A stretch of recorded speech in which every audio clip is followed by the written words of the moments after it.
Find the points x, y, z are on a horizontal ground. X, y is equal to 4 kilometer and y, z is equal x, z is equal to 17 kilometer, and the angle x is 125 degree. Find the value of y, z. y, z calculate करना है, ये y, z है. y, z opposite to 125 degree है और included sides, ये sides हैं आपके पास और उनमें इंक्लूडेड एंगल 125 है. इसलिए हम इसमें कोसाइन रूल अप्लाई करेंगे. Cosine rule cosine 125 is equal to, इसके ऑपोजिट साइड है वाई जी का स्क्वायर आपने सब्ट्रैक्ट करना है, माइनस ये हमने वाई जी स्क्वायर सब्ट्रैक्ट किया which is opposite to the angle 125 degree and the remaining sides are 4 and 17. तो इसलिए 4 का स्क्वायर करेंगे और 17 स्क्वायर ये आप करेंगे और ये आपके पास माइनस वाई जी स्क्वायर. ये फॉर्मूला हम अप्लाई कर रहे हैं. 2 multiply by 4 multiply by 17. Cosine 125 degree is equal to minus 0.5736 और इन्हें वैल्यूज़ को आप मल्टीप्लाई कर देंगे. ये आपके पास वैल्यू है 4 स्क्वायर, पहले 4 स्क्वायर ले लेते हैं हम. 4 स्क्वायर हमारे पास है 16, 17 square 289 minus y g square divided by 2 multiply by 4 multiply by 17 which is equal to 136. 136 ये वैल्यू आ गई. 136 को हम मल्टीप्लाई कर देंगे, ये मौजूद है आपके पास लेफ्ट हैंड साइड पे माइनस 0.5736 से.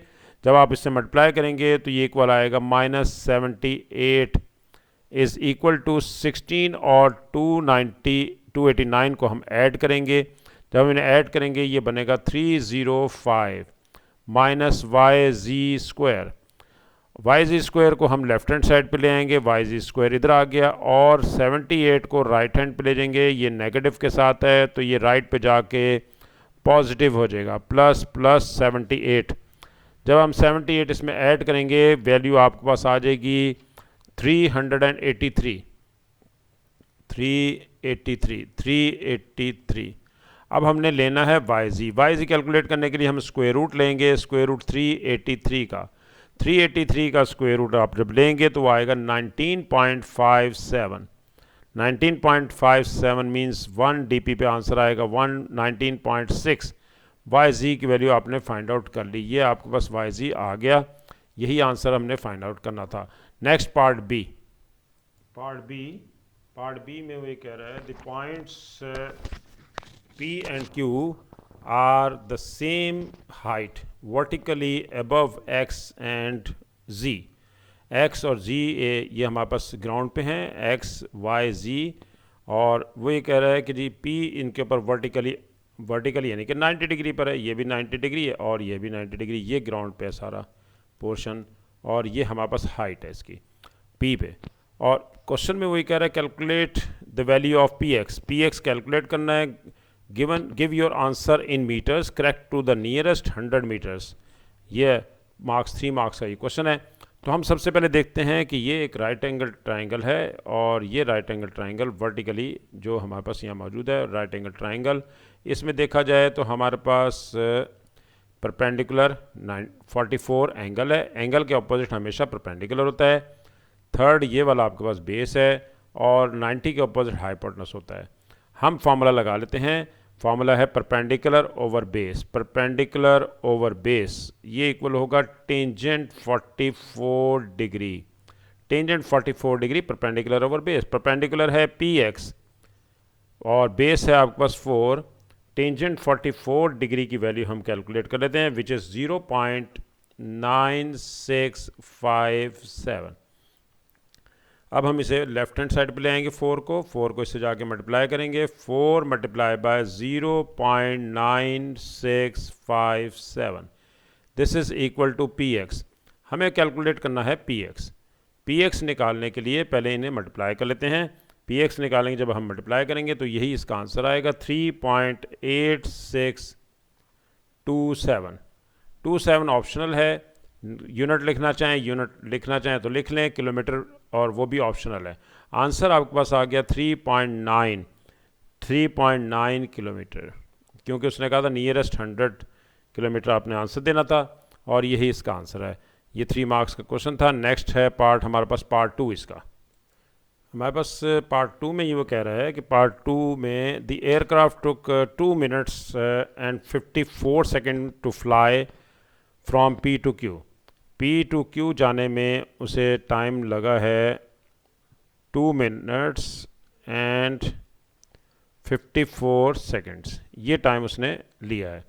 जबकि वो कह रहा है कि the aircraft reach its destination 39 minutes and 6 seconds after flying over Q. तो 39 मिनट्स इसमें ऐड कर देते हैं क्यों इतना टाइम लगा है हमें, और वहाँ पहुँचने में 39 6 सेकेंड्स, 39 मिनट्स 6 सेकेंड्स, इन्हें ऐड करते हैं 41 minute and 60 seconds. 60 seconds mean 1 minute.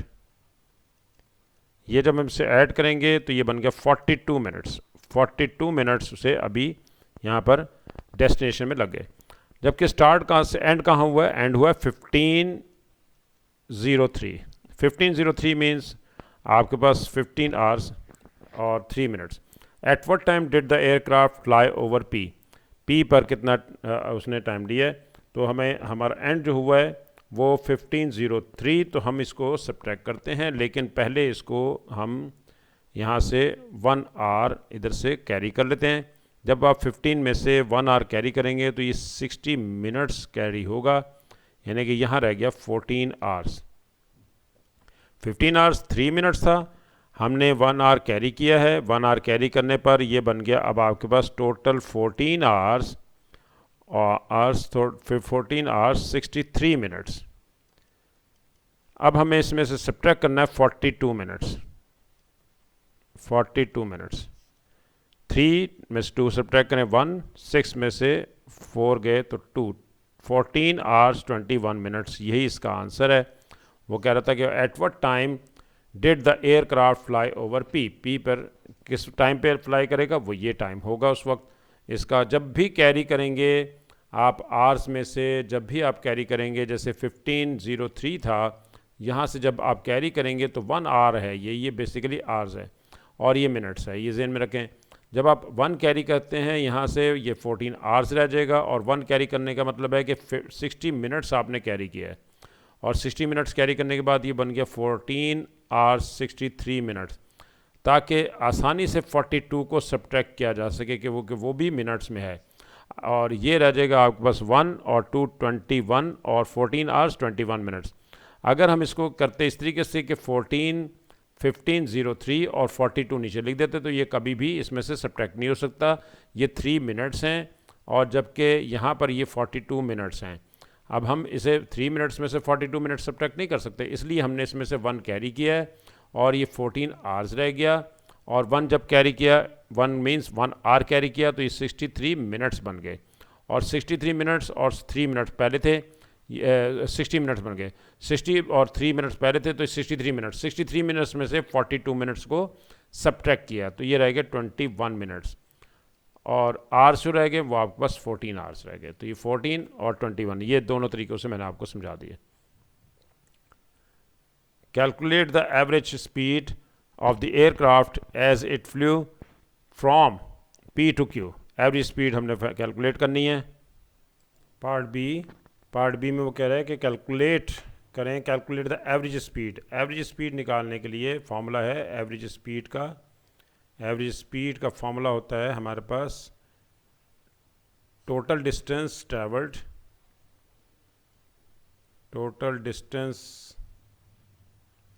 Travelled, divided by total time taken।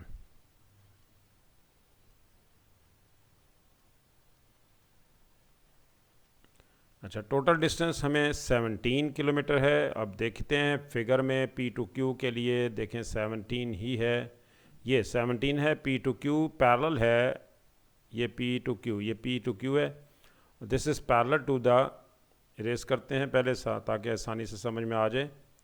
ये हमारे पास ये वैल्यू जो है वो P to Q, ये P to Q जाना है, और जबकि एक पैरेलल है एक्स वाई के, एक्स वाई जितना डिस्टेंस है वही डिस्टेंस P to Q है।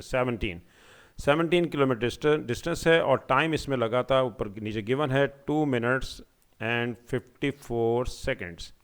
हमें इसको कन्वर्ट करना है पहले आवर्स में, फिर उसके बाद आगे चलेगा काम। हमें ये गिवन है, ये देखें 2 minutes 54 second P to Q जाने के लिए, और टाइम 2 मिनट्स 54 सेकेंड्स है, जबकि डिस्टेंस 17 है। तो अगर हम इसे थोड़ा सा अलग से कैलकुलेट कर लेते हैं, 2 मिनट्स एंड 54 सेकेंड्स, पहले हम इसे डिवाइड कर देते हैं मिनट्स में लाने के लिए। तो आपके पास ये 54 को 60 पे डिवाइड करते हैं, ये कैलकुलेट हो जाएगा मिनट्स में कन्वर्ट हो जाएगा। इसे डिवाइड करें 10 और 9, ये बन गया आपके पास 2 मिनट्स प्लस 0.9 मिनट्स, 9/10 0.9 मिनट्स, ये भी मिनट्स में कन्वर्ट हो गया 2.9 मिनट्स, ये हमारे पास वैल्यू आ रही है। और 2.9 आप इस पर डिवाइड कर दें इसको, 17 डिवाइडेड बाय 2.9, और ये वैल्यू मल्टीप्लाई बाय 60 करना पड़ेगा ताकि इसको आवर्स में कन्वर्ट कर लें हम। और ये 2.9 मल्टीप्लाई बाय 60 वैल्यू आ जाएगी, आंसर आ जाएगा आपके पास इसका। ये मैं दोबारा से बताता हूँ आपको 60 क्यों मल्टीप्लाई किया, ये ना हो कि ये बाद में आपको समझ ना आए, तो हम इरेज कर देते हैं। और यहाँ पर मैं आपको थोड़ा सा और मज़ीद इसको सिंपल कर देता हूँ कि अब यहीं पर ही अगर आप 2.9 डिवाइडेड बाय 60 करेंगे तो ये आवर्स में कन्वर्ट हो जाएगा, क्योंकि किलोमीटर पर आवर की बात हो रही है। ये किलोमीटर में ऑलरेडी है, ये अभी मिनट्स में आया था, इसको आप आवर्स में कन्वर्ट कर लें। आवर्स में कन्वर्ट करने के लिए हम इसको डिवाइड करेंगे 60 से, 2.9 डिवाइडेड बाय 60, और जब ये रेसिप्रोकल ऊपर जाएगा तो ये बन जाएगा 60/2.9। ये भी आप कर सकते हैं और यहीं पर ही डिवाइड भी कर सकते हैं, और ये 60/2.9 हो जाएगा। कैलकुलेट करें तो 351 इसका आंसर होगा। ये आंसर आपके पास निकला आया एवरेज स्पीड, और 351 राउंड अबाउट कर लें 352 पॉइंट के बाद डेसिमल के बाद वैल्यूज़ थी, तो आप इसे ये आंसर, और फर्स्ट ये था फिर नेक्स्ट ये था, दोनों सारे आंसर्स हमारे ठीक आ गए। W10 यानी कि अक्टूबर नवंबर का 2010 का क्वेश्चन था, QP22 question number 11। Next question number 6। Question number 6 में हमें ABCD एक ट्रेपीजियम दे रखी है, जिसमें AD पैरेलल है BC के, BC और AD पैरेलल हैं। ये सिंबल पैरेलल के लिए यूज़ किया जाता है, ये पैरेलल के लिए। अगर वो नहीं भी बताता तो इसका मतलब है कि दोनों लाइंस पैरेलल हैं। ये सिंबल पैरेलल के लिए इस्तेमाल करते हैं। उसके बाद वो कहता है कि AB की वैल्यू ऑफ AB 16 है, ये value of AB 16 centimetre, value of BC 20 centimetre, and the angle 115। Find the value of AC, find the value of AC calculate करना है। कोसाइन लॉ लगाएंगे, AC कैलकुलेट हो जाएगा cosine 115 degree, this is equal to, अगर आपके पास 115 degree ले रहे हैं तो इसके ऑपोजिट एंगल है, अपोजिट साइड है AC को पहले सब्ट्रैक्ट करेंगे, ये मैंने की पॉइंट बता दिया हुआ था, आपके पास मौजूद है। AC स्क्वायर सब्ट्रैक्ट करेंगे और रिमेनिंग साइड्स को हम स्क्वायर्स करेंगे, 16 स्क्वायर और plus 20 square divided by 2 multiply bye 16 multiply by 20। अब आपके पास आंसर आ जाएगा। इसको कैलकुलेट करेंगे, 256 multiply by 400 minus AC square, और डिवाइडेड बाय वैल्यू आ रही है 640। ये वैल्यू आ रही है 640, यहाँ पर हम लिख लेंगे 640। और जबकि cos 115 की वैल्यू है हमारे पास -0.4226। अब हम इसे ये 640 को इधर जाके मल्टीप्लाई कर देंगे इससे, और आंसर आ जाएगा हमारे पास -270.47। और 256 और 400 को हम ऐड कर देते हैं, ये हमारे पास वैल्यू आ जाएगी 656 माइनस AC स्क्वायर को लेफ्ट हैंड साइड पे ले आते हैं, और राइट हैंड पे 656 प्लस 270.56 हम इसे राइट पे ले जाते हैं, और ये 270.47 है। अच्छा जी, अब इन्हें हम ऐड करते हैं। जब हम इन्हें ऐड करेंगे ये बन गई value 926.47 which is AC square. Now we want to find AC, तो taking square root of both sides we get 30.4. 30.4 is the required answer. ये हमारे पास वैल्यू आ गई. 4 मार्क्स का क्वेश्चन था. नेक्स्ट है हमारे पास पार्ट है, show that the perpendicular distance between BC and AD is 14.5 centimetre. BC and AD, BC and AD देखते हैं. BC हमारे पास वो है और AD ये है. इनके दरमियान परपेंडिकुलर डिस्टेंस, यहाँ से आप परपेंडिकुलर ड्रॉ करेंगे 90 डिग्री.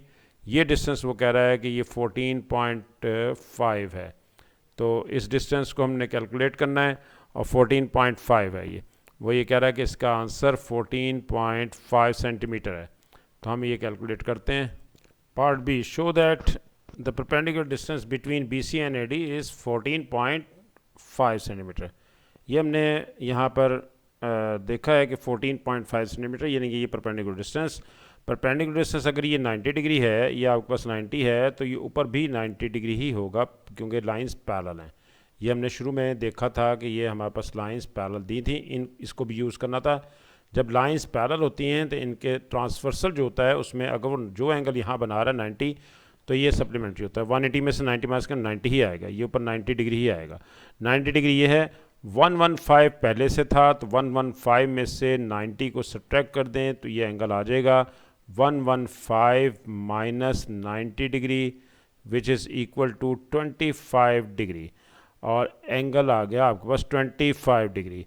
25 डिग्री आ गया. अब हमें क्या निकालना है? हमें ये परपेंडिकुलर डिस्टेंस फाइंड आउट करना है. परपेंडिकुलर डिस्टेंस हमारा आना चाहिए 14.5. परपेंडिकुलर डिस्टेंस यानी कि A से D पे, BC से AD पे हमें परपेंडिकुलर डिस्टेंस चाहिए. इसका नाम x रख लेते हैं. अब हमारे पास फॉर्मूला बन गया, एंगल के ऑपोजिट हमेशा परपेंडिकुलर होता है, 90 के ऑपोजिट हमेशा हाइपोटेनस होता है. थर्ड रह गया बेस. ये बेस है. Base over hypotenuse means cosine 25 degree. ये फॉर्मूला लग रहा है, base over hypotenuse cosine 25 degree. तो cosine 25 degree is equal to base over hypotenuse यानी कि x over 16. x over 16. Cosine 25 degree की वैल्यू लेते हैं. कोसाइन 25 डिग्री होता है 0.9063 डिवाइडेड बाय x ओवर 16. 16 को इससे डायरेक्ट मल्टीप्लाई कर देते हैं. 16 जब मल्टीप्लाई होगा 0.9063 से, तो हमारे पास वैल्यू आ जाएगी परपेंडिकुलर डिस्टेंस की 14.5. यही आपको रिक्वायर्ड था, 14.5 सेंटीमीटर. हमें ये फाइंड आउट करना था, ये हमने निकाल लिया. The area of part C, the area of trapezium ABCD is 348 centimeter square. Find AD. AD हमारे पास है ये साइड. AD हमारे पास है ये. AD फाइंड आउट करना है हमने. AD की वैल्यू हमें निकालनी है. ये आपके पास AD है, AD निकालना है. और पैरेलल, ये पैरेलल है BC के. सम ऑफ पैरेलल साइड्स, हम इसकी छोटी सी डायग्राम यहाँ बना लेते हैं. ये हमारे पास है, ये AD है, AD थोड़ा सा एक्सटेंड करते हैं. AD ये लाइन इसके साथ ज्वाइन कर देते हैं. और ये भी हमारे पास हो गया पॉइंट BC है. BC ABCD ऐसे कुछ देखते हैं. ABCD ठीक हो गया. अब हमारे वो 20 है और ये है, अभी हम निकाल चुके हैं. ये 20 लाइंस पैरेलल हैं. These lines are parallel. BC and AD parallel lines हैं. 20 आपके पास ये है. हाइट अभी हमने थोड़े देर पहले निकाली है 14.5. 14.5 हमारे पास हाइट है इसकी. और अब हमें फाइंड आउट करना है AD. तो फॉर्मूला है ट्रेपीजियम का, sum of parallel sides divide by 2. Sum of parallel sides यानी कि BC which is 20 plus AD multiply by height 14.5 और this is equal to 348 centimetre square. Formula है हाफ ऑफ पैरेलल साइड्स यानी कि half of BC plus AD दोनों का sum multiply by height is equal to 348. ये है area of trapezium. Area of trapezium का formula. अब हमारे पास BC की वैल्यू 20 दे रखी है. AD की वैल्यू आपने फाइंड आउट करनी है और 14.5 आपके पास हाइट है. इज इक्वल टू एरिया भी गिवन है 348. हम सबसे पहले 2 को लेफ़्ट साइड पर ले जाके इसके साथ मल्टीप्लाई कर देते हैं. 2 को मल्टीप्लाई करेंगे 20 plus AD into 14.5 is equal to, जब 2 से इसे हम मल्टीप्लाई करेंगे तो ये आंसर आ जाएगा 696। ये हमारे पास आंसर आ गया इसका 696। अब 14.5 से हम इसको डिवाइड कर देते हैं, क्योंकि लेफ़्ट साइड पे क्योंकि ये मल्टीप्लाई हो रहा है, राइट पे जब जाएगा तो ये नीचे जाके डिवाइड हो जाएगा। 696 डिवाइडेड बाय 14.5, हमारे पास वैल्यू आ गई 20 प्लस AD की। आंसर आ गया डिवाइड करने पर, जब हम डिवाइड करेंगे तो हमारे पास आ जाएगा 48 इसका वैल्यू आएगी। हमें निकालना है AD, तो हम 48 में से 20 को सब्ट्रैक्ट कर देते हैं, ये 28 आंसर आ जाएगा। AD की लेंथ हमें फाइंड आउट हो गई, AD की 28 सेंटीमीटर, ये हमें फाइंड आउट करना था। नेक्स्ट है show that the area of the triangle ACD is 203 centimetre. ACD आपके पास AC ऑलरेडी था यहाँ पर, ये देखें ये AC आपके पास अभी सबसे पहले कैलकुलेट किया था हमने। ACD का हमें एरिया कहा गया है कि वो है 203 सेंटीमीटर स्क्वायर, ये निकालना है हमने। वैल्यू ऑफ हमारे पास AD जो है वो हमारे पास दे रखी है, वैल्यू ऑफ AD ये है। AD की वैल्यू अभी हम कैलकुलेट कर चुके हैं विच इज़ 28, और हाइट हमारे पास है 14.5, ये हम देख लेते हैं। ये हमारे पास है इसकी वैल्यू ऑफ AD हमारे पास ऑलरेडी है, अभी हमने फाइंड आउट कर चुके हैं। वैल्यू ऑफ AD आई है 28 और हाइट हमारे पास है 14.5। तो एरिया निकालना चाहते हैं, तो एरिया ऑफ ट्राइंगल निकालने के लिए हमें पता है कि बेस एरिया फाइंड आउट करने के लिए half of base into height,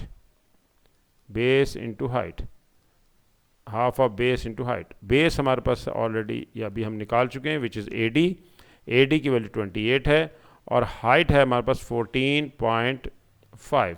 multiply करें और डिवाइड करें 2 से, तो यह आंसर आ जाएगा 203 centimetre square as required. Hence और अदरवाइज CAD आपने फाइंड आउट करना है, ये यूज़ कर लें या फिर किसी और तरीके से। तो CAD अब आपको निकालना है, ये एंगल फाइंड आउट करना है। C आपके पास ये था और A एंगल ये वाला, आपको CAD फाइंड आउट करना है। CAD निकालने के लिए अब हम देखते हैं कि इसको हम किस तरीके से CAD को फाइंड आउट कर लेते हैं। Hence otherwise CAD find out करना है, तो हम सबसे पहले वो वैल्यूज़ लिख लेते हैं जो अभी तक हम कैलकुलेट कर चुके हैं। D पॉइंट ये है, C ये है, A ये है और एंगल आपको CAD चाहिए।